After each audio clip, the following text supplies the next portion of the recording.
Hey guys, it's Bound here, and today I'm going to be talking about Gliscor. So, in Regulation I, Gliscor started off at 21st in usage, and over the last 2 months, it has gone up all the way up to 8th place in usage in the top 10. So, I'm going to be breaking down why this Pokemon has risen in usage so much and why it is a huge threat in the metagame, despite it being a double restricted legendary metagame. So, the first thing I want to talk about is Poison Heal. So, that's the ability that Gliscor runs in competitive play. It's an ability that when it's poisoned, it heals 1/8 of its total HP.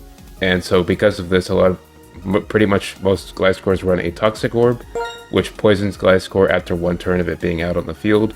And so this works really well with Protect. So Gliscor using Protect allows it to get that Toxic Orb activation, poisoning in it, blocking it out from other status conditions, which is notable. So pretty much Gliscor has a built-in, kind of like a built-in purifying salt, I guess, where you can't get status. It's not like exactly like that, but you get what I'm saying. You can't get burned, you can't get yawned, you can't get put to sleep when you're poisoned. So Gliscor just gets a free like status, which doesn't even detriment it in any way, which is really important to note. So that's what makes it really good already. And Protect also plays in with the game plan. So Gliscor is a Pokemon that's mainly used for stalling. So Substitute and Protect work really well with Poison Heal, and it can pretty much halt a match or stop a match entirely, or in some cases end the match for an opponent if you get a right setup with it.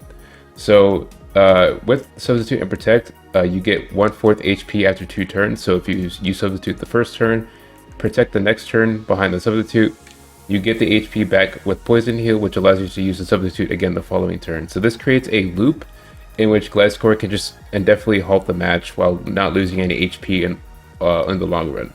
And this can create situations where if you have a Pokemon advantage or if you have an HP advantage, Gliscor just wins you the game.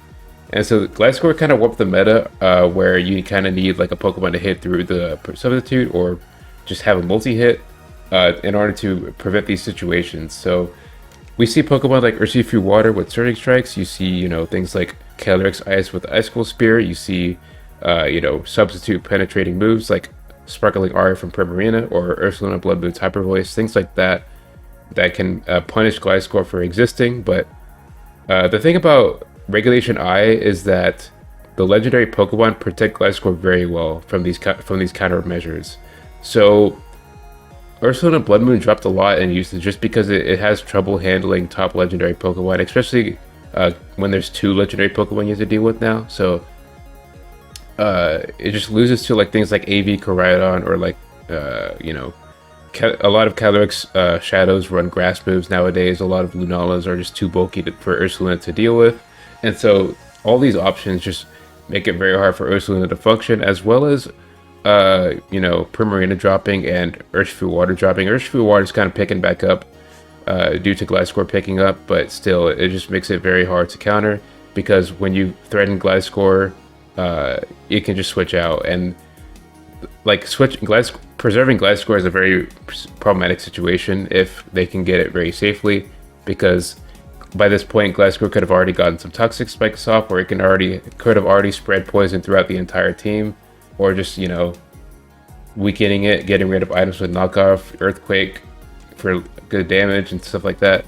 And the Earthquake is a threatening thing because obviously you can't just switch in like a Glabora or a Clodsire or a Alolan Muck to a Toxic, or else you're going to get punished by Earthquake. So it creates these really annoying situations where you have to like have a unique way to deal with it. You can't just like there's no standard like countermeasure that can deal with Gliscor combined with restricted legendaries. So that's something that you would have to really think about in the team building phase of your team. So yeah, but I want to get into how Gliscor is utilized and why it really has arisen and why is it used in the top level so much. So I'm going to get into some top articles featuring Gliscor. Alright, so we are on sv.pokedb.tokyo, the website that shows top ranked teams and top usage Pokemon, and as well as the general Pokemon usage data and usage over time. So today we're looking at Gliscor. So these are the top teams from last season that had Gliscor in them. Starting off with the second place team, we can just kind of see how Gliscor is being used and utilized well in Regulation I. So And another thing to keep in mind is Gliscor is kind of a weird Pokemon. Like a lot of people use Gliscor to counter Gliscor just because of how its typing is. Like you can't just Earthquake and Toxic a Gliscor. So that's why a lot of people are just using Gliscor to counter Gliscor. And this one in particular is the fastest Gliscor. So Jolly with 252 speed EVs. So, but this one has knockoff, right? Knockoff, toxic, or no, toxic, taunt, protect, and sub. So it has no attacks. But yeah, it's just really good at just switching it. It can switch into so many defensive Pokemon regardless, and so it's just really solid. Taunt is really good against the opponent's Gliscor, kind of blocking out all of his options, and yeah, it's just really good at stopping defensive play. Like, and then also you just getting that substitute off. You know, just getting that, like just stopping the match like in its tracks pretty much. So that's an example of that one. But a lot of them used, yeah, so this one is like the common one, like Earthquake, Toxic, Sub, and Protect. That's the common Gliscors. Like I said, I have to translate them. So this person uses it against Miraidon plus Calyrex Ice, Miraidon plus Calyrex Ice, because you block out the electric, and then you can obviously Toxic and stall out the Calyrex Ice. You do have to Terra though, because Icicle Spear is a very big threat. A lot of Calyrex Ice nowadays are running Icicle Spear, so that kind of makes it, yeah, even with Substitute you have to Terra. So, but regardless, once Gliscor gets that Substitute advantage, it's kind of hard to just deal with it regardless. So that's why all it needs is that one Terra turn with that Steel, and then that's all it needs. So yeah, that's, you know, that's why it's really good. And we can look at the next one. This one has Protect, Substitute, Knockoff, Toxic. I mean, very similar. This one has Knockoff, Taunt, Sub, and Protect. So Knockoff is really good against. So Knockoff is really good at catching like opponents' Gliscors coming in, because it's gotten to the point where people are using, like I said, people are using Gliscor to counter the opponent's Gliscor. So knocking off the Gliscor on switch is really solid. Like especially if you obviously get rid of the Toxic Orb and it can't be poisoned. This person doesn't really have an explanation for knockoff, but it's probably for that reason, to be honest, because it's just really valuable to be able to do that. And as far as Terra types go, like you'll see mainly Steel, Water. Water's good for blocking out like the weaknesses, Water and Ice, that Gliscor originally has. Fairy is for blocking out like Scale Shots, because Scale Shots can pierce those substitutes. Even if it's Steel, like Scale Shots can pierce. So that's why Fairy is just good right there.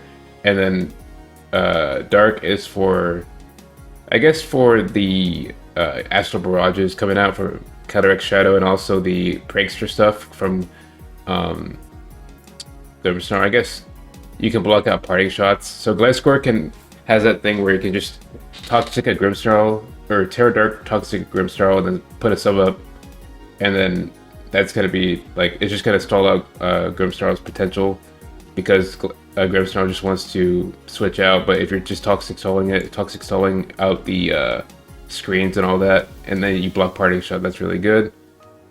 But that's mainly, yeah, Gliscor's Terra's options right there. So I'll keep looking down a little bit more to see the different Gliscor sets used in top level play. So it'll take me some time to, yeah, luckily I can translate. So this means Earthquake, Toxic, yeah. So this is standard Earthquake, Toxic, Substitute, Protect. Pretty standard Gliscor. The Terra type is Steel, so yeah.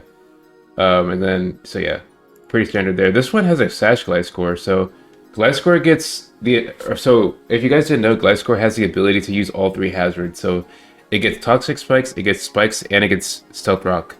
So that allows Gliscor to be used in a lot of different situations, such as, you know, helping the team break down defensive cores by getting those hazard stacks up. But it also gets the ability to you have speed control, so it gets a Bulldoze here, 100% accurate move that lowers the opponent's speed. Really good at just getting, like, guaranteeing another move after that. So you get, you know, you can Bulldoze a faster Pokemon and then get Toxic Spikes up.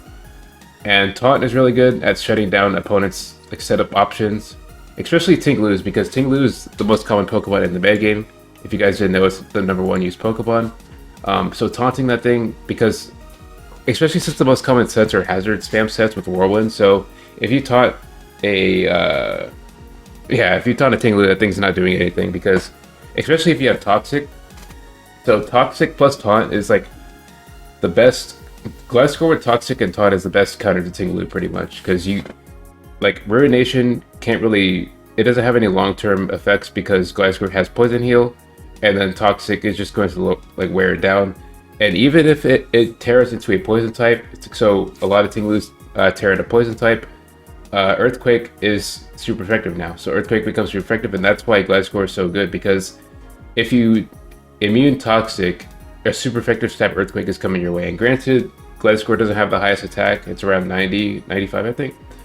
But Earthquake is still a strong move, and it's stab, so you have to watch out for that. So that's something to keep in mind. Like you can't just use a Glimmer to counter Gliscor unless like it doesn't have Earthquake, but a lot of them have Earthquake. So like 60% of Gliscors are running Earthquake. You can't really rely on that. It's not reliable enough to just throw in a Glimmer or something. Or like an Iron Moth. So it's something like that. This Gliscor has Stealth Rock, Toxic, Summon Protect. So many different sets that you see coming out from Gliscors. Like and they don't even need attacks at this point because Summon Protect is like the bread and butter for Gliscor, and then type of poison move. Now that's the poison move isn't always guaranteed, but Summon Protect is pretty much guaranteed at this point, unless it's like that sash that you saw previously. But yeah, Stealth Rock is really good at just getting that residual damage. Especially combined with like Baridon plus Gliscor seems like a pretty good defensive core, to be honest, because yeah, you block out the ground from Baridon. And then Gliscor or Baridon can just block out the water from like aim towards Gliscor, especially like those Ursh Fuse with the Surging Strikes. You can just switch in Baridon and threaten like massive damage. So that's a really good thing to keep in mind right there. So Gliscor just getting so much different ways of use, which is cool. Pretty much, yeah. The bread and butter, Summon Protect, Earthquake. But this one has Toxic Spikes instead of Toxic, so still really good because you have the cycle of Lunala and Koraidon. So it's a really good, it's really good at just getting the T-Spikes up, winning the damage race over time because Lunala is very bulky with the Phantom Guard, which is basically multi-scale, and then just getting that healing off and while the poison takes down the opponent. Very solid. And yeah, it's just because Urshifu has dropped in usage compared to Regulation G, and just other ways of penetrating substitute have dropped like Primarina and Ursaluna Bloodmoon. Gliscor just becomes that much more threatening, especially because Substitute and Protect can just like stall the match and end the match, even if the opponent has the advantage with Gliscor. So that's something to keep in mind right there. So this is an interesting one, like Trick Room, Teleport, Lunala plus Calyrex. But again, that Gliscor is right there to punish any defensive counterplay to this Pokemon, and that's pretty much what it's like. That's why it's so good in this regulation, because again, you have very powerful legendary Pokemon that only get stopped by hard like walls, right? But the walls don't have enough damage to threaten Gliscor. Even Dondozo can't really threaten Gliscor that well. I mean, if it has rest, Dondozo and Gliscor will just go into a stall war. But like Wave Crash, Avalanche, especially Avalanche because it's like reduced from because Gliscor all Gliscor has to do is get a Toxic and then just spam Protect and Sub. So that's the thing about that situation, is that Gliscor doesn't have to attack Dondozo at all. And even if it does, it'll get a knock if it gets like a knockoff, Dondozo's leftovers are gone, so that's just even worse for Dondozo. Like it just counters so much defensive play. Threatens a lot of defensive play on Team Preview as well, so it just makes the legendaries that much more threatening. And yeah, and also sometimes you'll see that Fairy Terra as well. So this one has the no attacks, but it has Toxic Spikes and Taunt, so this is really good. If, let's say, Koraidon gets a lead versus Tinglu, like, let's say the opponent leads Tinglu, you lead Koraidon, you threaten a Terra, you get a U-turn, which is, they can't do anything about U-turn, and then you bring in Gliscor, Tinglu does something, and then you could just, do whatever you want with Gliscor. That's just how powerful Gliscor is. Even if you have more HP than the opponent, or if you have a Pokemon advantage over the opponent, Gliscor just gets to do whatever it wants a lot of the time, and that's why it's just so threatening. It's just so good. And yeah, this is just standard with quick Toxic Spread and sub. So I think I pretty much got the point across with Gliscor, you know. Very annoying Pokemon to deal with, and especially in this regulation, it just became that much more scary. Especially because if you guess the Terra type wrong, it can just get a substitute for free and start stalling, which is very annoying to deal with. If you're at a disadvantage, you might just have to forfeit the match depending on what you have left. But that's just how brutal it can be sometimes, and that's why it's another reason why Terra can be a little annoying to deal with. Just like with Dragonite, you know, like one wrong guess with Terra and the match might just end right there. Like there's some Pokemon where you can bounce back, but not against these Pokemon in particular. That's just how crazy that is. But yeah, that's pretty much it for this video. So I hope you all enjoyed the explanation, and yeah, I'll see you on the next one.